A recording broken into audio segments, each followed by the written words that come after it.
தமிழ் குழந்தைகள் இல்லையா. செம்மொழி அப்படிங்கிறது நம்ம தமிழ் மொழி தான் உலகத்திலேயே மிகவும் தொன்மையான மொழி. அது முதல் இலக்கண நூல் சொல்லி நம்ம தொல்காப்பியத்தை நம்ம வந்து சொல்றோம். அதே மாதிரி நம்ம இலக்கியங்கள் வந்து என்ன சொல்லுது அப்படின்னு சொல்லி பார்த்தீங்கன்னா, எல்லாமே இலக்கியங்களும் வந்து நமக்கு அறத்தை தான் சொல்லி கொடுக்கின்றன. நம்ம எழுதியிருக்கோங்க, யாதும் ஊரே யாவரும் கேள்வி அப்படின்னா என்ன அர்த்தம் அப்படின்னா, அந்த கற்றோர்களுக்கு வந்து சென்ற இடமெல்லாம் சிறப்பு அப்படிங்கிற மாதிரி சொல்லுவாங்க. அதனாலதான் ஔவையார் வந்து எங்க நம்ம ஊருக்கு போகும்போது வந்து சாப்பாடு கொண்டு போக வேண்டியதில்லை அப்படிங்கிற மாதிரி சில செய்திகளை வந்து சொல்லுவாங்க. ஏன் அப்படின்னா நம்ம படிக்கணும். நல்லாக்க படிச்சா வந்து நான் வியந்து போயிட்டேன். இன்னைக்கு இந்த தமிழ் மன்ற செய்திகள் அப்படின்னு சொல்லி எல்லாம் தமிழ் உரையாடல் அப்படின்னு சொல்லி தமிழ் சான்றோர்களை எல்லாம் பார்த்தோன்னே எனக்கு உண்மையிலேயே ஆச்சரியமாக இருந்தது.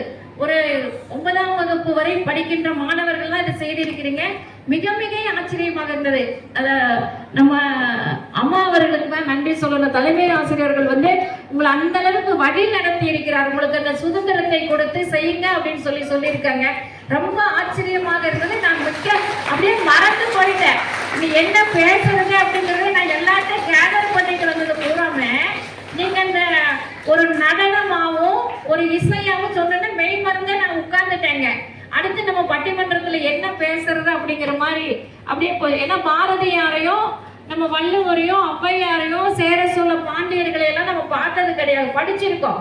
அதே மாதிரி அந்த வீரபாண்டிய கட்டபொம்மன் காமராஜர் வந்து அவங்க அப்படியே அந்த வாழ்க்கையாவே மாறிட்டாங்க. எல்லா குழந்தைகளுமே அந்த தமிழ் சான்றோர்களாக வந்தவங்க, அந்த நடனம் ஆடிய குழந்தைகள் எல்லாருமே வியப்பிற்குரிய ஒன்றாக தான் நான் இன்னைக்கு ரொம்ப பெருமிதம் வந்தேன். அந்த மாணவி சொல்லும் போது சிறப்பில் இருந்தது வந்தது பெருமையா இருந்ததுன்னு சொன்னாங்க.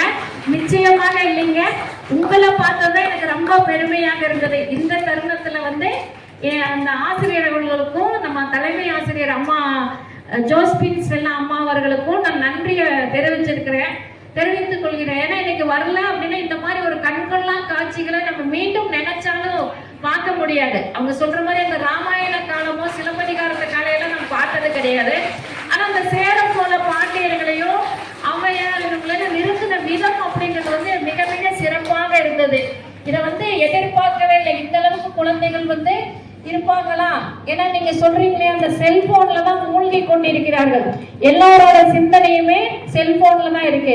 இன்னைக்கு ஒரு நாள் அந்த செல்போன் இல்லைன்னா நம்மளால வாழ முடியாது அப்படிங்கிற சூழ்நிலையில நம்ம வந்திருக்கும் போது இந்த குழந்தைகள் வந்து மிக அருமையாக தன்னுடைய படைப்பாற்றலை படைத்திருக்காங்க. அதற்கு ஊக்கப்படுத்திய ஆசிரியர்களுக்கு தான் நம்ம நன்றி சொல்லணும்.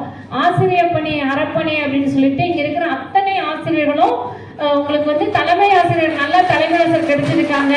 அவங்கள ஊக்கப்படுத்துவதற்காக நல்லா பண்ணியிருக்கீங்க. அதற்கு மீண்டும் ஒரு முறை இந்த பள்ளிக்கு வந்த தலைமை ஆசிரியர்களுக்கும் மாணவர்களுக்கும் ஆசிரியர்களுக்கும் நான் நன்றியை சொல்லிக்கிறேங்க.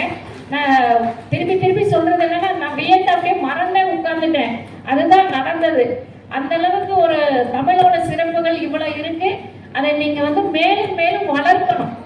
ஏன்னா தமிழ் தான். ஏன்னா நம்ம பாரதியார் சொல்கின்ற போது யாமறிந்த மொழிகளிலே தமிழ் மொழி போல இனிதாவது எங்கும் காணும். அவருக்கு 7-8 மொழிகள் தெரியும், ஆனாலும் தமிழை தான் சிறப்பாக சொன்னாங்க.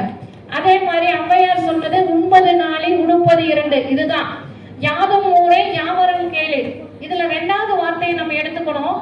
தீதும் நன்றும் பிறந்தர வாரா அப்படின்பாங்க. எது நல்லது நடந்தாலும் கெட்டது நடந்தாலும் அது நமக்கு தான், நம்ம தான் காரணம், மற்றவங்களே கிடையாது. அதனால நம்ம வந்து சிந்திச்சு செயல்படணும்னு சொல்லி நம்ம இலக்கியங்கள் சொல்லியிருக்கிறது. யாதும் ஊரே யாவரும் கேளீர் அப்படிங்கிறது ஐநா சபையில வந்து இந்த வாசகத்தை வந்து பொறிஞ்சிருக்காங்க. அந்த அளவுக்கு தமிழ் வந்து கல் தோன்றி மண் தோன்றி முன் தோன்றி மூத்த குடி அப்படின்னு சொல்றாங்க. நம்ம இலக்கண வளம் அப்படிங்கிறது தமிழ் மொழியில மட்டும்தான் இருக்கு, வேற எந்த மொழியிலுமே கிடையாது. நம்ம இலக்கணமாக நம்ம இலக்கியங்கள் எல்லாம் நமக்கு என்ன சொல்கின்றது அப்படின்னு சொல்லி பாத்தீங்கன்னா, வாழ்க்கையில் இவ்வாறு அறத்தை வந்து கடைபிடிக்கணும்.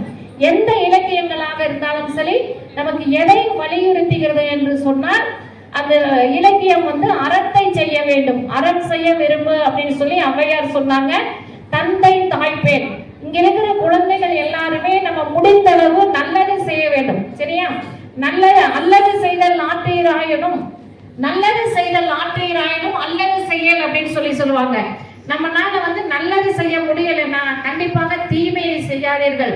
நல்ல விஷயங்களை வந்து முடிஞ்ச அளவுக்கு உதவி செய்யணும். அதே மாதிரி வருங்காலங்களில் உங்களோட பெற்றோர்களை வந்து இன்னைக்கு நிறைய இந்த முதியோர் இல்லங்கள் அப்படின்னு சொல்லி நம்மளோட போக்கு போயிட்டு இருக்கு. அந்த மாதிரி எல்லாம் இல்லாம நம்மளோட தாய் தந்தையரை வந்து நம்ம பேண வேண்டும், ஆசிரியர்களை மதிக்க வேண்டும் என்று சொல்லி இந்த இலக்கியம் என்ற விழாக்களை வந்து நீங்கள் உறுதியில் எடுத்துக்கொள்ள வேண்டும்.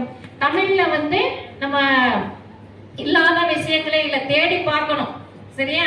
நம்ம 8 தொகையும் 10 பாட்டெல்லாம் பார்த்துட்டீங்கன்னா, நற்றினை நல்ல குறுந்தொகை, ஐங்குறு நூறு, ஒத்த பதிற்று 10, ஓங்கு பரிபாடல், கற்றறிந்தார் ஏத்தும், கலியோடு, அகப்புறம், அத்திரம், எட்டேன்னு சொல்லி நம்ம 8 தொகைகள் சங்க இலக்கியங்கள் தான் நமக்கு கருவூலமாக இருக்கின்றது. அகம்புறம் என்ற வாழ்க்கை எப்படி வாழ்ந்தான் தமிழன் அப்படின்னு சொல்லிட்டு அந்த வாழ்க்கை நெறிமுறைகளை எல்லாம் நமக்கு ஒழுக்கத்தை பின்பற்றி வாழ வேண்டும் என்று சொல்லி இந்த இலக்கியம் என்ற விழாவில வந்து நீங்க உறுதி எடுத்துக் கொள்ளணும். தமிழை வந்து காப்போம், தமிழ் மொழி வளர்ப்போம் என்று சொல்லி உங்கள் அனைவருக்கும் மீண்டும் ஒருமுறை நன்றி கூறி விடைபெறுகின்றேன். நன்றி.